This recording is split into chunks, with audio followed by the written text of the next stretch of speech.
नमस्कार, मैं के वर्मा आपका सक्सेस पॉइंट के यूट्यूब के ऑनलाइन प्लेटफॉर्म पर आपका बहुत बहुत स्वागत करता हूं। आज हम लोग one line fact one one line fact पढ़ने वाले हैं। वन लाइन फैक्ट पढ़ने वाले हैं जो कि साइंस से रिलेटेड हैं, साइंस क्लास से रिलेटेड हैं। इसी के साथ आइए बिना देरी के आगे बढ़ते हैं। ऑप्शन नंबर यानी कि पॉइंट नंबर पहला, वनस्पति शास्त्र के जनक कौन हैं? तो वनस्पति शास्त्र के जो जनक हैं वो थियोफ्रस्टस हैं। वनस्पति शास्त्र के जनक थियोफ्रस्टस हैं। इसी के साथ अगला पॉइंट है पॉइंट नंबर 2, पादप विज्ञान की शाखा कवक शास्त्र में किसका अध्ययन किया जाता है? पादप विज्ञान की शाखा कवक शास्त्र में किसका अध्ययन किया जाता है? तो पादप विज्ञान की जो कवक शाखा है उसमें फफूंद का अध्ययन किया जाता है, फफूंद का। ये जो टॉपिक है ये बायो से रिलेटेड टॉपिक हैं, बायोलॉजी से रिलेटेड टॉपिक हैं, जो कि बहुत ही मोस्ट और इम्पोर्टेंट प्रश्न है। इसी के साथ अगला पॉइंट है वृक्ष संवर्धन किसका अध्ययन करता है? जो वृक्ष का संवर्धन है वो किसका अध्ययन करता है? तो वृक्षों एवं वनस्पति की खेती का, तो वृक्षों एवं वनस्पति की खेती का संवर्धन का अध्ययन करता है। इसी के साथ अगला पॉइंट है कौन सा युग्म सही नहीं है? आपको युग्म बताना है कि कौन सा युग्म सही नहीं है। सब्जी की खेती जो होती है वो किससे होती हैं? तो हॉर्टिकल्चर से होती हैं। सब्जी की खेती जो होती है वो हॉर्टिकल्चर से होती हैं। इसी के साथ अगला पॉइंट है वर्गीकरण का प्राकृतिक सिस्टम किस वैज्ञानिक ने प्रस्तुत किया? तो वर्गीकरण का जो प्राकृतिक सिस्टम है, वर्गीकरण का जो प्राकृतिक सिस्टम है वो स्वीडिश ने प्रस्तुत किया, वैज्ञानिक स्वीडिश ने प्रस्तुत किया। इसी के साथ अगला पॉइंट है जीवाणु की खोज जीवाणु की खोज किस वैज्ञानिक ने की? तो जीवाणु की जो खोज है ल्यूवेनहॉक ने की। जीवाणु की खोज ल्यूवेनहॉक ने की। ल्यूवेनहॉक ने जीवाणु की खोज की। इसी के साथ अगला पॉइंट है जीवाणुवीय कोशिकाओं में क्या नहीं होता है? तो सूत्र कणिकाएं जीवाणुवीय कोशिकाओं में नहीं होती हैं। सूत्र कणिकाएं जीवाणुवीय कोशिकाओं में नहीं होती हैं। इसी के साथ आइए अगला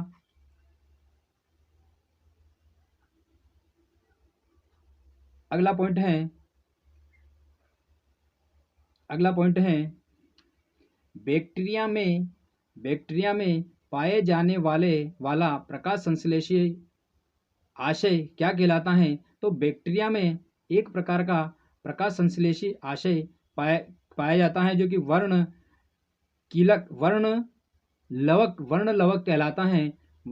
कहलाता है। इसी के साथ अगला पॉइंट है यदि एक जीवाणु कोशिका प्रति 20 मिनट में विभाजित होती हैं तो 2 घंटे में कितने जीवाणु बनेंगे? तो स्वाभाविक है कि एक जीवाणु जो कोशिका है वो 20 मिनट में विभाजित होती हैं तो 2 घंटे में 64 जीवाणु बनेंगे। 64 जीवाणु बनेंगे, 64 जीवाणु बनेंगे। ये जो प्रश्न है ये पिछले जितनी भी एग्ज़ाम्स हैं उन सारे एग्ज़ामों का संग्रह है, जो कि बहुत ही मोस्ट और इम्पोर्टेंट प्रश्न है। ये सारे प्रश्न 2011 से लेकर 2022 तक के जितने भी प्रश्न बायोलॉजी से संबंधित आए हैं, जो कि बहुत अधिकतर एग्ज़ामों में आए हैं, वो मेरे द्वारा वहाँ से उठाए गए हैं, जो कि बहुत मोस्ट और इम्पोर्टेंट होने वाले हैं। नाइट्रोजन यौगीकरण में कौन सी फसल सहायक होती है? तो स्वाभाविक कि नाइट्रोजन का जो यौगीकरण होता है उसमें फली की जो फसल है वो सहायक होती हैं, फली की फसल सहायक होती हैं। इसी के साथ अगला पॉइंट है नाइट्रोजन स्थिरीकरण में लेग हीमोग्लोबिन क्या है? तो क्या काम करता है? ऑक्सीजन का अवशोषण का कार्य करता है। ऑक्सीजन का अवशोषण करता है। लेग हीमोग्लोबिन जो होता है वो ऑक्सीजन का अवशोषण करता है, ऑक्सीजन का अवशोषण करता है। इसी के साथ अगला पॉइंट है कौन सा रोग बैक्टीरिया से होता है? तो जो बैक्टीरिया से रोग होता है वो तपेदिक है। मैंने डायरेक्ट 4 ऑप्शन नहीं लिखकर जिसका मेन ऑप्शन है, मेन पॉइंट है, वो आपके सामने प्रस्तुत किया है, जिससे कि टाइमिंग का बचत हो और तुरंत अपने को याद हो कि कौन सा रोग बैक्टीरिया से होता है। तो स्वाभाविक तपेदिक जो होता है वो बैक्टीरिया से होता है। इसी के साथ अगला पॉइंट है मृदा की धान की पैदावार बढ़ाने वाला मुक्त जीवी जीवाणु कौन सा है? तो एनाबिना है, जो मृदा की धान की जो जो पैदावार बढ़ाने वाला जो मुक्त जीवी जीवाणु है वो एनाबिना है, वो एनाबिना है। इसी के साथ आइए अगला पॉइंट है प्रतिशतन खाद्य परिरक्षण में मदद करता है। क्या मदद करता है? जैव रासायनिक अभिक्रिया की दर को कम करता है। प्रतिशतन खाद्य परिरक्षण जो होता है वो जैव रासायनिक अभिक्रिया की दर को कम करने का कार्य करता है। जैव रासायनिक अभिक्रिया की दर को कम करने का कार्य करता है। अगला पॉइंट है मोस्ट और इम्पोर्टेंट है, दही जमाने में किस सूक्ष्मजीव जीवाणु का प्रयोग होता है? सूक्ष्मजीव का प्रयोग होता है तो लैक्टोबैसिलिस, जो कि बहुत ही मोस्ट इम्पोर्टेंट है, हर एक एग्जाम में इससे पूछा जाता है। दही जमाने में किस सूक्ष्मजीव का प्रयोग किया जाता है? तो लैक्टोबैसिलिस का प्रयोग दही जमाने में किया जाता है। इसी के साथ अगला पॉइंट है जो कि बहुत ही मोस्ट और इम्पोर्टेंट है, किसके द्वारा दूध खट्टा होता है? किसके द्वारा दूध खट्टा होता है? तो बैक्टीरिया के द्वारा जो है दूध खट्टा होता है, बैक्टीरिया के द्वारा दूध खट्टा होता है। अगला पॉइंट है दूध के दही के रूप में जमने का क्या कारण है? तो पहले ही हो चुका है प्रश्न, लैक्टोबैसिलिस के कारण दूध का दही में जमता है। लैक्टोबैसिलिस आपका राइट आंसर है। इसी के साथ कौन सहजीवी नाइट्रोजन यौगिकरण का जीवाणु है? तो आपको पता हो कि जो लेग्यूमिनेसी कुल के जो पौधे होते हैं तो उसमें एक प्रकार का जीवाणु होता है जो कि राइजोबियम होता है। राइजोबियम जो है ये दाल कुल के जो पौधे होते हैं इनमें महत्वपूर्ण भूमिका निभाता है। नाइट्रोजन स्थिरीकरण का जो है राइजोबियम मोस्ट और इम्पोर्टेंट है। इसी के साथ अगला है HIV के द्वारा होने वाला रोग। तो HIV के द्वारा जो रोग होता है सबको पता होगा कि एड्स रोग होता है। HIV के द्वारा एड्स रोग होता है। HIV के द्वारा एड्स रोग होता है। इसी के साथ अगला पॉइंट है एड्स वायरस क्या है? तो एक सूची RNA है। एड्स वायरस एक जो है सूची RNA है। एड्स वायरस एक सूची RNA है। इसी के साथ अगला पॉइंट है एड्स का क्या कारण है? तो एड्स जो है वो वायरस के कारण होता है। एड्स वायरस के कारण होता है। अगला है इबोला क्या है? इबोला एक प्रकार का वायरस है। इबोला एक प्रकार का वायरस है।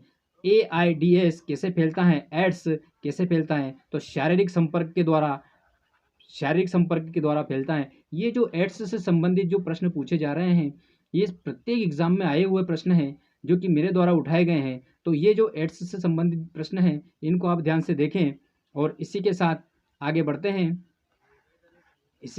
आगे बढ़ते हैं विषाणु में क्या होता है? तो स्वाभाविक है कि विषाणु में न्यूक्लिक एसिड और प्रोटीन होता है। न्यूक्लिक एसिड और प्रोटीन होता है। अगला पॉइंट है खसरा संक्रमण किसके कारण होता है? तो जो खसरा होता है वो विषाणु के कारण होता है। जो खसरा होता है वो विषाणु के कारण होता है। इसी के साथ अगला पॉइंट है कौन सा रोग विषाणु के कारण होता है? तो विषाणु के कारण चेचक होता है। चेचक रोग जो होता है वो विषाणु के कारण होता है।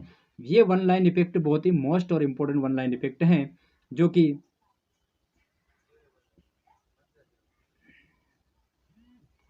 अन्य एग्जामों में आए हुए प्रश्न हैं। इसी के साथ अगला वन लाइन इफेक्ट ये रहा आपके सामने, जंतुओं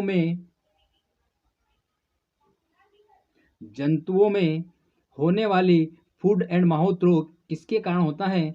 तो फूड एंड माउथ रोग जो होता है वो विषाणु के कारण होता है। किसके कारण होता है? विषाणु के कारण होता है। ये वन लाइन इफेक्ट से हम लोगों को एक फ़ायदा ये है कि जितनी जल्दी हो सकता है उतनी जल्दी हम वन लाइन इफेक्ट पढ़कर प्रश्नों के उत्तर को हम आसानी से पढ़ सकते हैं। इसी के साथ अगला है शैवाल विज्ञान किसका अध्ययन करता है? तो शैवाल विज्ञान जो है वो शैवाल का अध्ययन करता है। शैवाल विज्ञान शैवाल का अध्ययन करता है। इसी के साथ अगला पॉइंट है कौन सा एक जीव चावल की फसल के लिए जैव उर्वरक का कार्य करता है? तो चावल की जो फसल होती है उसके लिए जैव उर्वरक का कार्य कौन करता है? तो नीलहरित शैवाल जो होती हैं वो जैव उर्वरक का कार्य करती हैं। नीलहरित शैवाल जैव उर्वरक का कार्य करती हैं। इसी के साथ अगला पॉइंट है एगार किससे तैयार होता है? तो एगार जो है शैवाल से तैयार होता है। एगार जो है शैवाल से तैयार होता है। अगला पॉइंट है वनस्पति जगत के गैर हरित विषम पोषित पौधे कौन से होते हैं? तो वनस्पति जगत के गैर हरित विषम पोषित पौधे जो हैं वो फंजाई हैं। फंजाई विषम पोषित पौधे हैं। इसी के साथ अगला पॉइंट है पेनिसिलिन की खोज किस वैज्ञानिक ने की। मोस्ट और इम्पोर्टेंट प्रश्न है। पेनिसिलिन की खोज अलेक्जेंडर फ्लेमिंग ने की। पेनिसिलिन की खोज जो है कि अलेक्जेंडर फ्लेमिंग ने की। अलेक्जेंडर फ्लेमिंग, वैज्ञानिक अलेक्जेंडर फ्लेमिंग ने पेनिसिलिन की खोज की। इसी के साथ अगला पॉइंट है विस्तृत स्पेक्ट्रम प्रतिजैविकी किससे उत्पन्न होते हैं। तो विस्तृत स्पेक्ट्रम प्रतिजैविकी जो हैं वो स्पेक्ट्रोमाइसिस से उत्पन्न होते हैं। स्पेक्ट्रोमाइसिस से उत्पन्न होते हैं। इसी के साथ अगला पॉइंट है सामान्य खाद्य छत्रक क्या होते हैं। तो कसकर कसाठस भरे कवक जाल हैं, ये एक सामान्य खाद्य छत्रक हैं। ये थोड़ा हाई लेवल का क्वेश्चन है। इसी के साथ अगला पॉइंट है बहुत मोस्ट और इम्पोर्टेंट है, मशरूम क्या है। तो मशरूम एक कवक है। मशरूम जो है एक क्या है, मशरूम एक कवक है। ये रहे आपके वन लाइन इफेक्ट प्रश्न जो कि बहुत ही मोस्ट और इम्पोर्टेंट है। आशा करता हूँ कि आप लोगों को अच्छे लगे होंगे। कम समय में ज़्यादा मटेरियल, ज़्यादा वन लाइन फैक्ट जो कि बहुत ही इम्पोर्टेंट हैं। इसी के साथ मैं आशा करता हूं कि आप मेरे चैनल को सब्सक्राइब करेंगे और बेल आइकन के बटन को दबाएंगे, जिससे मेरे आने वाली प्रत्येक वीडियो की नोटिफिकेशन आपके पास पर्याप्त मात्रा में पहुंच जाए।